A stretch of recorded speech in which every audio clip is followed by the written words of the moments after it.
There we go. Welcome, man. Welcome back to the channel. If you are at all subscribed to me or do anything with me, you already know this is episode 6. This is like really exciting. This something I've been really hyping up, really been doing. I've really been like really been feeling it. Really been fucking with it a lot.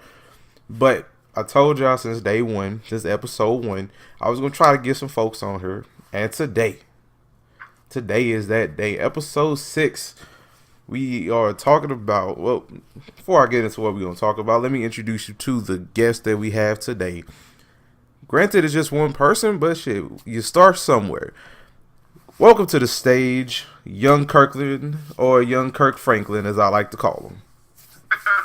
What's up, guys? Oh, man.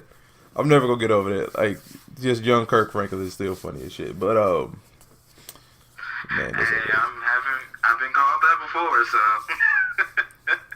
Oh shit. I mean, I understand that, but so what I'm gonna do is anybody who's on the show, anybody who's on the podcast at any given time, I'm gonna have them make a nickname for themselves.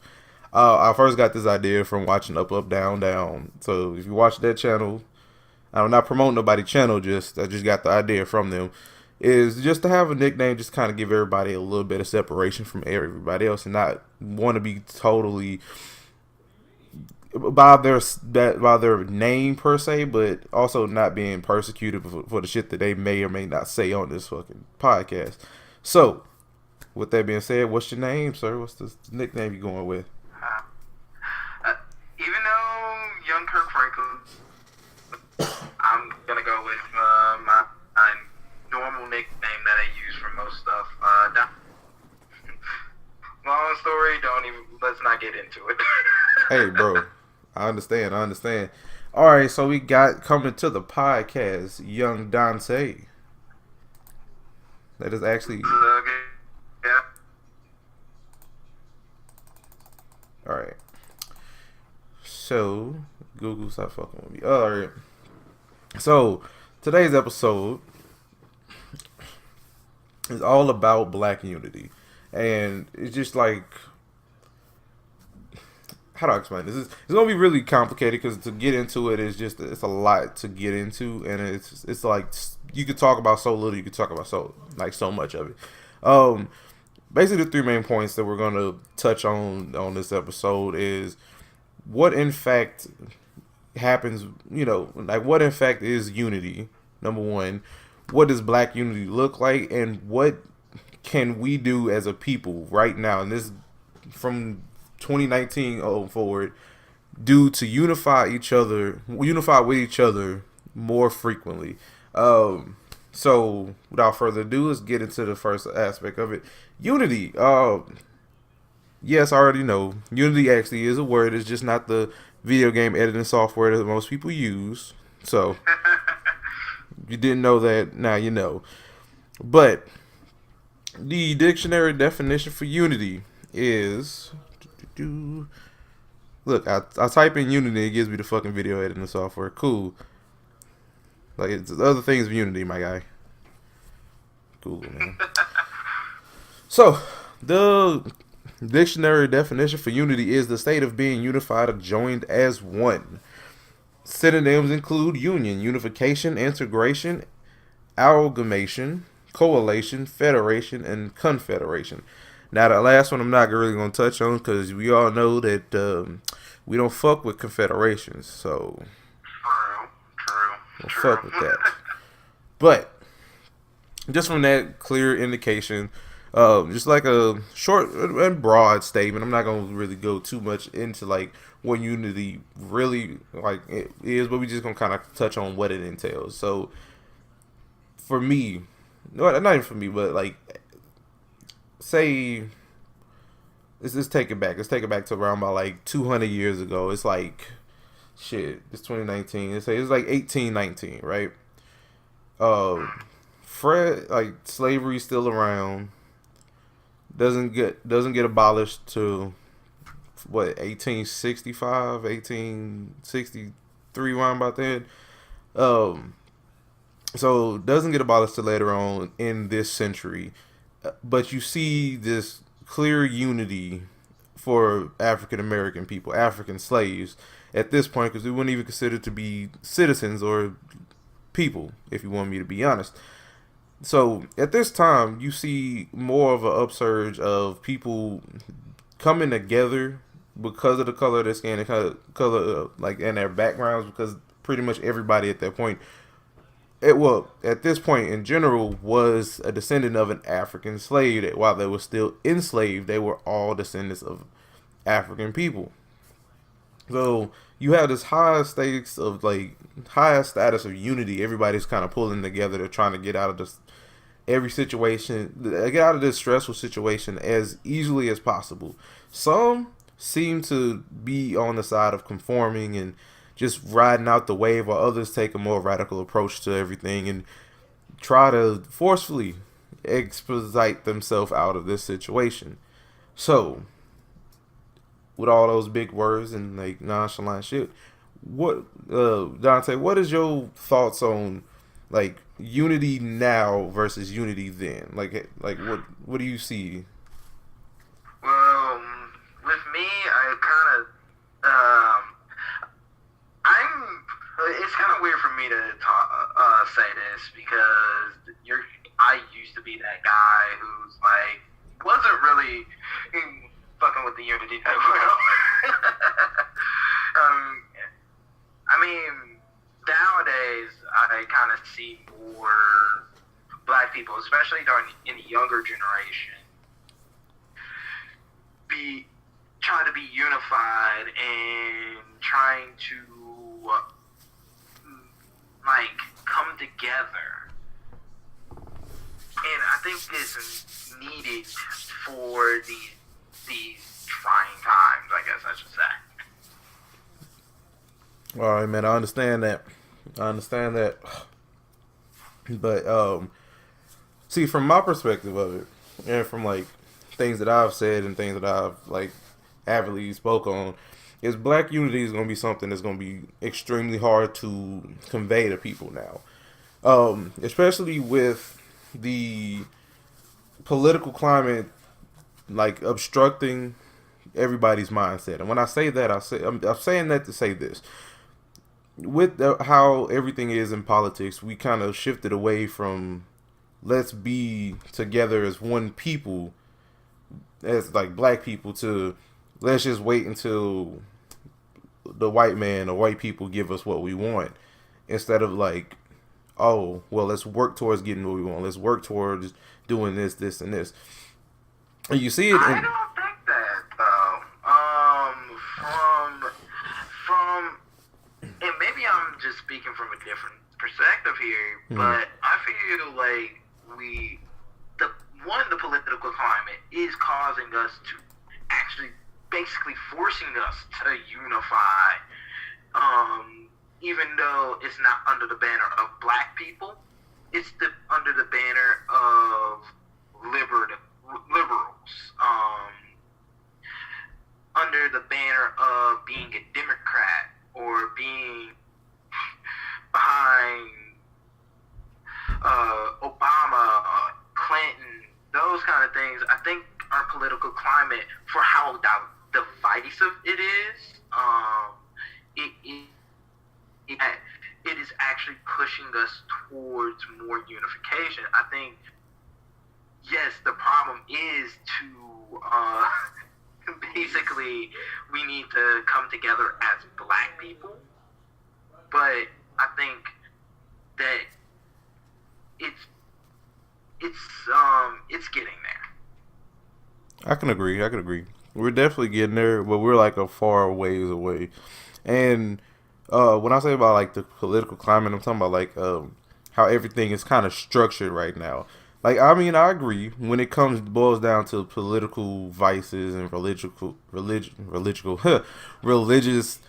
preferences and everything. That seems to kind of push black people together. The biggest issue in that is that in the political standpoint of it, everybody's struggle, quote unquote, is put before the black struggle. It is just something I've been saying, and it's something that I've felt strongly about. There's always some level of agenda that outweighs the black agenda. Like, you can look like a young black kid could get shot or get kidnapped or what have you, get killed. So I'm gonna give you case in point. A young black man in Ferguson well, he was he's committed suicide outside of his yard, quote unquote, by hanging. So there were so many things that were wrong with this that when people started to ask questions, it was like on the news for maybe a good day. Not even probably that. It was probably on there for the first 2 hours of the news, like late night, early morning, and then nobody actually gave a fuck about it and just went on to something about Trump or some stupid shit of that nature. Like it didn't, like, it just seemed like it didn't matter, like that this young boy was killed and nobody seemed to know the answer why. Not the cops, not his parents, like nobody seemed to know the answer to why this young man was actually murdered, and it's baffling. That's what I say. It's baffling. It straight. Another thing that keeps us from being unified is the fact that we're getting more and more comfortable with the fact that of letting quote unquote interracial or biracial or multiracial or lighter skinned people of the same hue into the fold. And there's just something that's really been in the back of our minds in this social construct of racism for a minute, and that's trying to keeps us down. The way that works, and I actually know who is that because of the one drop rule. Yep. It's been around for the longest time, where if you had a drop of black in you, you are black. Mm-hmm. And I think the thing is, we kind of have to let them into the fold, but it's up to them to take on the struggle. Right. Because one of the biggest pro-black people I know personally, his name is Rashad, one of my best friends from high school. He has lighter complexion than us. I guess I should say. Okay. I don't know how you're going to edit this, like if you're going to put up a picture of me, but if you aren't, I'm dark. I mean, no, for real, like, I don't do much editing outside of, like, I just kind of give it unfiltered, unedited audio to the world.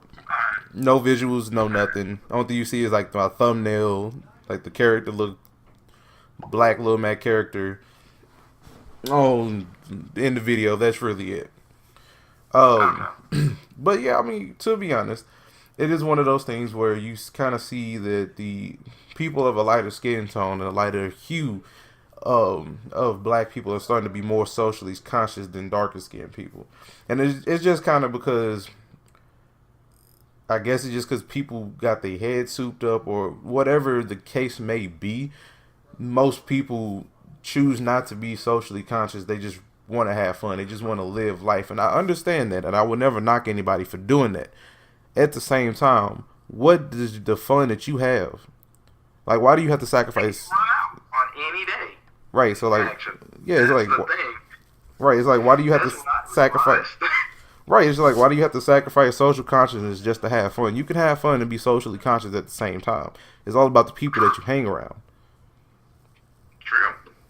Right. So, I mean, it's just a bunch of bullshit excuses. So that's really one construct that keeps us from being truly unified. Another one is the fact that, and I know this is something that has been seen and has been said, and for people who don't know, for what I've seen, is most black men have some weird, distinct homoerotic nature or homophobia towards gay black men. Yeah. Yeah, that is very true. There is a lot of homophobia in the black community, and it worries me. Again, I'm not completely and I still get weird looks when I admit that. I'm kind of like both. It's this look. Nah, dude, I completely understand. To be honest, it's just really one of those situations. It's I'll never understand it. I'll just kind of give it up to that shit. Put it down to that. I'll never understand it truthfully and like hopefully why it's like that. But I could kind of boil it down to the uncomfortability with one's sexuality. And that's pretty much all I could boil it down to. Yeah, there is another reason, but I don't know how graphic I can get on this podcast, so I don't want to say it. Right I mean, just go ahead and shoot, man. The only thing I have in my description is that I would try to keep the hate speech to a minimum, or try to keep it out of it completely. No, I'm not. It's not hate speech, but this is like real stuff. Right. Let's bring it back to slavery a little bit. Right. During the time of slavery, to demasculate black men, white landowners would rape them. That is a pure fact. So for most people who don't know, and this is for kind of like something a bit off topic, and I'll probably talk about this more in depth on another episode. That is one way to completely demoralize a man. That's it. That's it. That's the one way you want to like make sure a man's confidence and like masculinity is just dead. Right, like fuck him, like force. And it sounds fucked up, and it sounds really fucked up. But it is fucked up. Like it's between that or castrating him.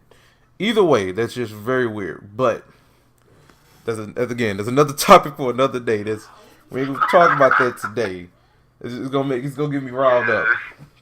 But yeah, that's just really something cute that I've seen, and it's something that really pushes people away. So let's kind of break it down even further. So black people, African Americans who are both gay, bisexual, transgender, intersex, whatever falls in that realm of the LGBT community gets besides lesbians, gets no love from the black community.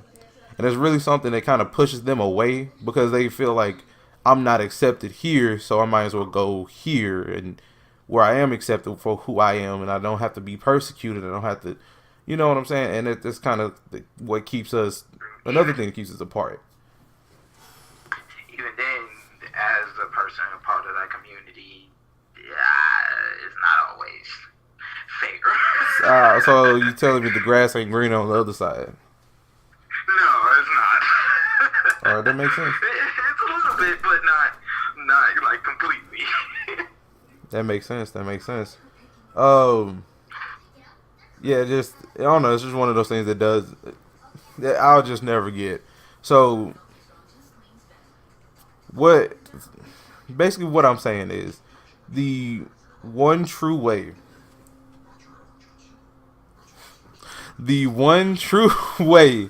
for unity to be achieved in the African American community is by openly accepting everybody. You just can't disassociate yourself with black people just off the bias. Wait, did that work well for the Africans? That's why niggas got enslaved. Y'all trust too many niggas. Get out. Get out. That was okay, and that was and that was a random excerpt from my little brother.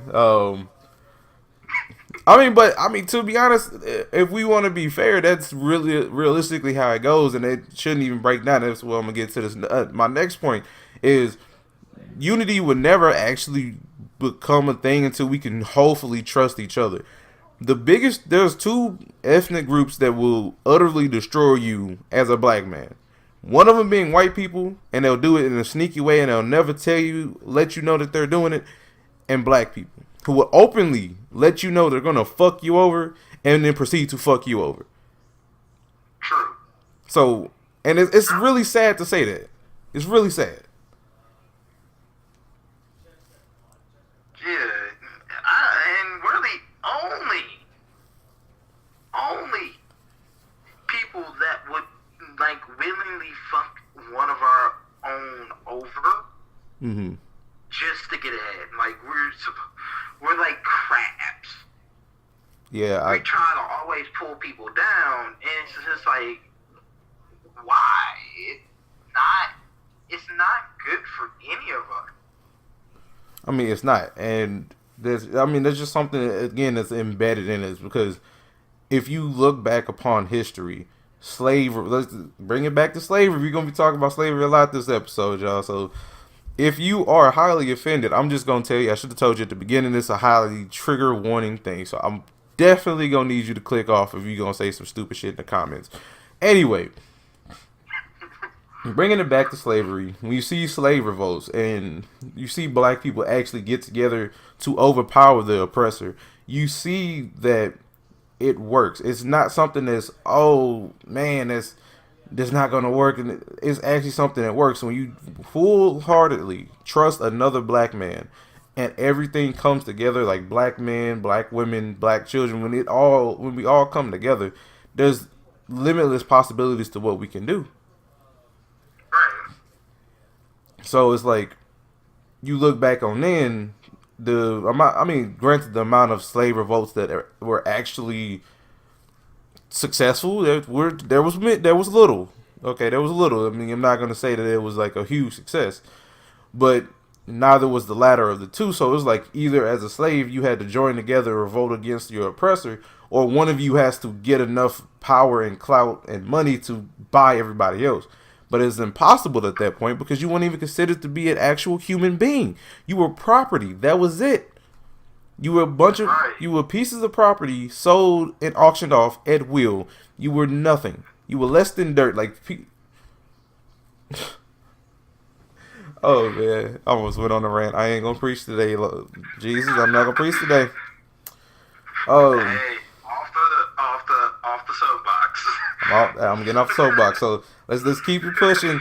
Let's go a little bit further along to the civil rights movement, and where you see black unity again take hold and things get done. You see almost every black person in the nation come together for a common cause, which is to get rid of Jim Crow and to desegregate the schools and to actually create better opportunities for black people in general. And it worked. Some people had extreme, views on it, and they did act accordingly. But I'll say it like I always have. Each group has a set of extremists. Point blank, period. Right. Also, to even mention that, I've been kind of waiting to mention this. There was a sense of financial unity as well, supporting black businesses. We kind of had to because there was black stores, black clothing companies, all these people. Like we kind of had to come together, but we're coming together, and we actually made a pretty good economy just for black people. Yes, and really one case in point is Black Wall Street. If you haven't, or let's put it like this: if you've been living under a rock and haven't used Google, Siri, Alexa, or any form of AI for the past 4 fucking years, you would not know what Black Wall Street was. Black Wall Street was in a sense, because I haven't read up on it in a minute, Black Wall Street was basically a economically boosted black neighborhood in Oklahoma, I do believe. Is either Oklahoma or Nebraska. I'm gonna fact check that later and get back with you. But either way, it was a very, very poppin' black community where they had convenience stores, they had clothing stores, designers, like own houses, and like that's what it was. They were generating so much money for the community that was getting put back into the community. You had store owners help building schools. You had teachers teaching the black kids to be more productive black children, to be more productive black adolescents, to be more productive black men and women in the long run. Yeah. So it's like you can't, like you see that, and then you look like further chances in history, and this is where it takes the turn. This is where it takes a really cute turn, a cute turn for the worst. So after desegregation, after the Civil Rights Act, it starts to lax because you don't see many acts of racism occur on national TV. It's more hidden now, so Right. so they got smarter with it, and that's really what it was. It never goes away. Racism will never go away. It will just evolve and get more slicker. Right. That's it. As long as this may be a very hot take, but it's very, very true if you think about it. As long as there's two different kinds of people in a space, occupying a space, they will. And I hate to say that because I don't like to believe it, but if you think about it, it's very true. That is true. That is true, man. But yeah, that's it. Really is true. No, it's all right, dude, because it's really true. Like, people are just people. At the end of the day, no matter what your sexual orientation is, the color of your skin, your background, your demographic, like whatever your prestige in life, a person is still a person. Point blank, period. Like, you can sit there, you can be billionaire Bill Gates level on some Beyonce, Jay-Z, Megan Good level shit. You are still a human being at the end of the day. Like, your status, your prestige, the amount of money that you have, the amount of clout that you have, it makes you elevated in people's eyes, but at the same time, you're still a person. So, again, that's another topic for another video, for another podcast episode. But in Case in Unity, it pretty much stopped after the Civil Rights Act of 1964. It kept going. It kept going after a little bit after that, and it rolled into like the 70s. But around about the 70s, nobody actually cared about it no more. Like, because everything had died down. Again, racism got a little more slicker. You know what I'm saying? So you can't. Yeah, so it's like you can't, like, oh shit, like, openly say something about it because it's not blatant and in your face anymore. It's more subtle. It's like they'll call you a nigger, but in so many words. Right. Just like in 2019, like, the smart racist people, they'll say nigger in like so many words, while the dumb ones is just flat out say it. So it's like, you got to pick up on these things. So, let's go even further forward in time to the 2010s, like 2010s, starting like maybe 2010. And that's a very huge jump from 64, 65 to like 2010. Well, 70.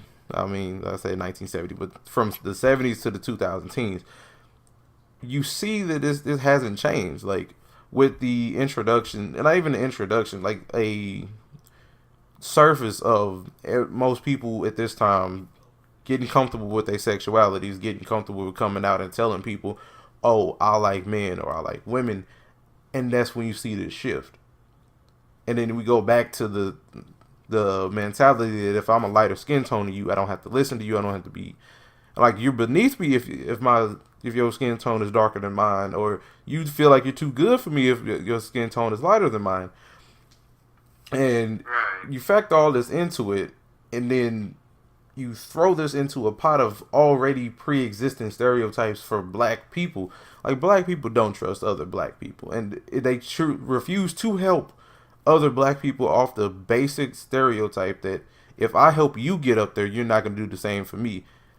And that's complete. I mean, somewhat it works out that way, but at the same time, you kind of got to give people the benefit of the doubt, because you'll never know until you actually try. Right. Who's going to actually help? Who's going to actually hurt? And, like, to be honest, if anything, if you help someone get to a place and status that is above them, common sense would just say to help them too. True. Common courtesy would say to help them. But as James would say, common sense isn't so common anymore. True. Yeah, very much so. So yeah, so I hate to say it, but true. you hate to see it happen, but it happens. So then fast forward like 8 or 9 years, and you start to see a more upsurge of black unity trying to come back, and you see like people protesting different things in mass, and black people actually using their voice, their platform, and the fact that they are black to get black people to actually think about things. Now, granted, we still have some white-minded people, cough cough, Martin Rowland, but he's just one bad egg in an entire carton. You can't blame the entire carton for what one bad egg has done. Right. Like, you can find a cracked egg in a carton, and it doesn't mean the whole carton is. You don't have to throw the whole carton away. It's just that one bad egg. Just throw him away. Throw him away. You know, you will throw the whole carton away. But Yeah. That's beside the point. I'm just joking here. Yeah, I know. But, and I feel like it's good to see that, but we just really need to get to a point where we're accepting everybody, not just people, like not just the black women that out here doing things with black women and white women, and or just like we shouldn't exclude people based off of their sexual orientations or how they feel. We should be willing and ready to help all black people at all time to unify together as black people. And it shouldn't be a time where it ever needs to be denied of that. Like the color of your skin. And I found this post on Facebook. It's funny as hell. It's basically saying, answering the question of, why do I shop black? Why do I only promote black-owned businesses? Why I only shop at black-owned businesses? And it's just, as the post said, because they are black. And then it goes on to state that if basically being black can bring upon so much hatred from other people, so much disdain from other people, and so much criticism from others, then the same should be said, but the opposite should be said for a black person towards another black person. Just because the simple fact that you are black, that means I love you as a black person.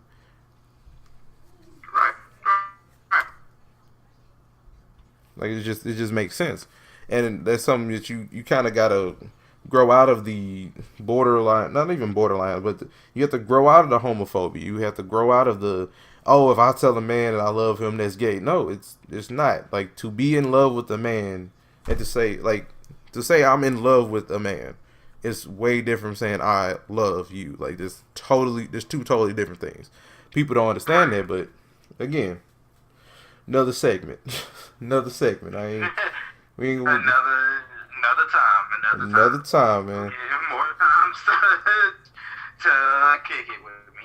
Oh yeah, most definitely. So I'm actually gonna point everybody to a verse from 2015's best album, in my opinion. Fuck Taylor Swift, cough cough, but 2015's best album, and it came from Mr. Kendrick Lamar.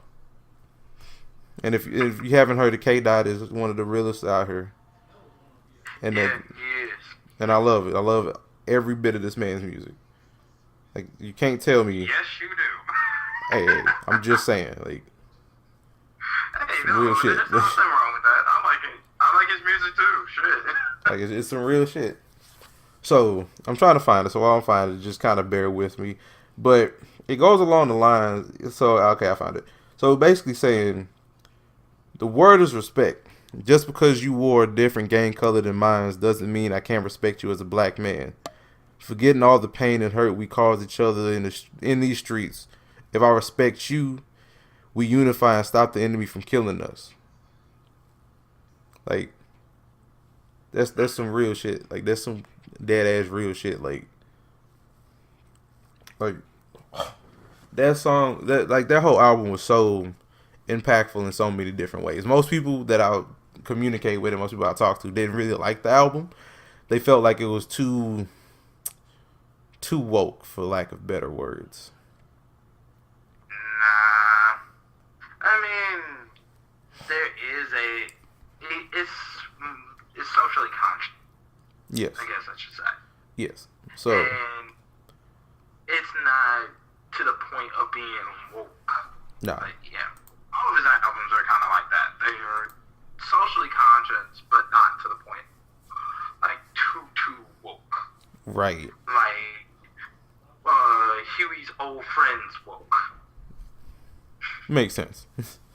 Makes sense. But to kind of get it in, and that's really another thing. Like, we don't respect each other as black men or as black women, especially when it comes down to black women. I was having a conversation earlier, and the whole reason why, one of the reasons I feel like we cannot be unified is because we disrespect our black women way too much. Like, they go through way too much. Like, to be a woman is to basically get blamed for every fucking thing that happens. To be a black woman, you basically get blamed for everything that happened. Plus, on the fact that you're being black, they're going to treat you like a walking stereotype. Like, you sit there and eat watermelon while talking really loud and popping your gum at the same fucking time.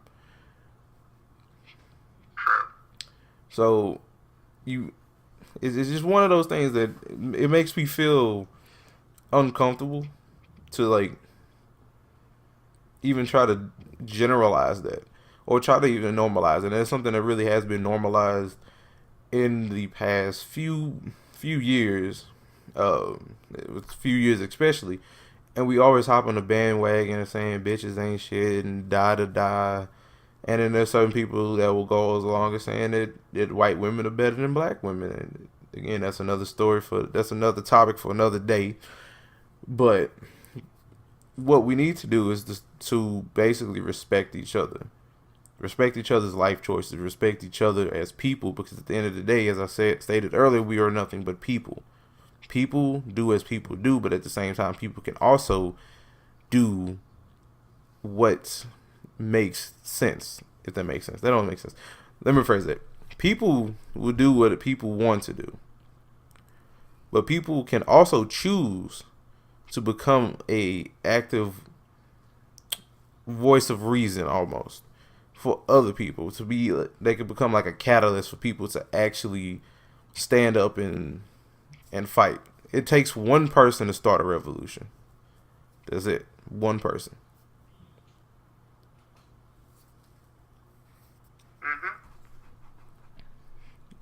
Right. It's just, yeah, that's very true. Like I mean, and I understand, but just unity is just the key to getting out of not only like a mental slavery, but the physical and emotional slavery that has been placed upon us. And for those who do not know, slavery does not just end with physical bondage. Slavery is not only the physical, it is the mental and the spiritual. Mm-hmm. So we need to break apart from that just to kind of get back into a mode where we're all really together. And once we do that, I feel like we'll be better off as people. Oh shit. All right. Whew. All right, that was an intense episode. Like, I mean, it really wasn't intense. We were talking about some hard hitting shit. We were talking about how black unity really is something that faded away, but now is somewhat coming back. And we basically hit all the main points that we really needed to hit. If you made it to the end of this video, I do very much appreciate you, and I definitely appreciate young Dante here for hopping on the podcast with me. Like, this is. Thank you. Anytime I can, man. Oh yeah, man. It's been a struggle. If you go back and watch episode 1, I said I'll try to do it, but like everybody busy, and like I was just trying to scrape some time to do it on my own, you know. And I was doing it. I was doing it on my own, and like that's really what it can't boil down to. But if you made it to the end of this video, I know these videos these podcasts be a good 40, 50 minutes long at times. I try to keep them short, but we just kind of keep going, and you know, you just lose track of time. If you made it to this video, leave a like, comment, subscribe, share the video, let your friends listen to it. If you liked what I was saying, I'll clip some audio, do some shit for you. We'll go from there. At the bottom of this video, and the links in the description, I'll have my PayPal, not my PayPal, but my Patreon link. the link for Buzzsprout, which is where you can listen to this podcast outside of YouTube if you don't really like fucking with YouTube, for completely free. You don't have to like pay anything. You just give me a listen, just kind of give me a listen on that. And from now on, I will include the link to my Discord where you can come and join the chat if you so choose. This is, it's a place for young black people to get their voices heard and not oppressed and not suppressed. So for next week's episode, what we're going to be talking about is I want to just kind of continue the conversation of black unity, but in a different form. So we're going to switch from just the broad topic of black unity to the power of the black dollar. Yeah, we're going there. We're going there. So that's next week's episode. Again, as always, I'm here every week. And before I go, quick channel update. I'm going to be starting doing other things on the channel. The weekly podcast will still be there. And I know this is something that I'm just going to keep pumping out weekly. But to kind of fill out the gaps of certain time scales, and I know like putting weekly content out, it seems mediocre and it seems like so 2010 is for YouTube or whatever. But definitely I'm going to be putting out weekly podcasts.